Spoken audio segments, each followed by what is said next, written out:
जी बिस्मिल्लाहिर्रहमानिर्रहीम। Sialkot टिप्पी channel lovers ਨੂੰ welcome, खुश आमदीद दोस्तों। मैं ਤੁਹਾਡਾ ਵੀਰ ਮੋਸਰ रहमान अर्ज कर रहा और एक बड़ी नायाब खेड दोस्तों वास्ते लैके हाज़र हाँ। दोस्तों ये 6 बच्चे ने ਜਿਹੜੇ बिल्कुल फ्री जाएंगे भाइयों ਨੂੰ और 12 दोस्तों ਵੱਡੇ कबूतर ने। इन्हां च प्योर रामपुरी 35 वाले कबूतर ने।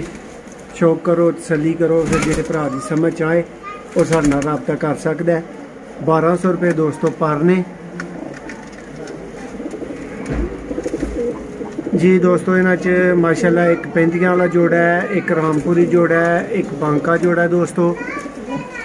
12 दोस्तों वड्डे कबूतर ने, 6 नाल बच्चे ने। बच्चे दोस्तों फ्री जाएंगे जेडे भी भरा खरीदणगे दोस्तों। 1200 रुपया पर इन्हां दी फाइनल प्राइस है।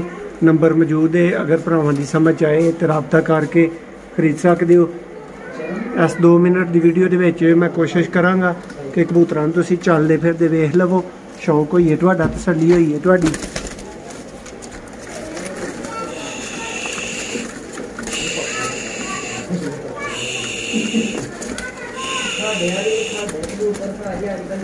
माशाल्लाह जी है जी, माशाल्लाह रामपुरी है। बांका देखो दोस्तों, माशाल्लाह अख तुहानूं जूम करके दिखाने आ। शौक करो, तसल्ली करो। माशाल्लाह जी है भाई रामपुरी जी, इहदी भी अख दा शौक करो। माशाल्लाह जी आला नायाब कबूतर दोस्तों, सिर्फ 1200 रुपये पर। माशाल्लाह जी ए बच्चे ने दोस्तों, कट्टे ने ब्रीडिंग वास्ते।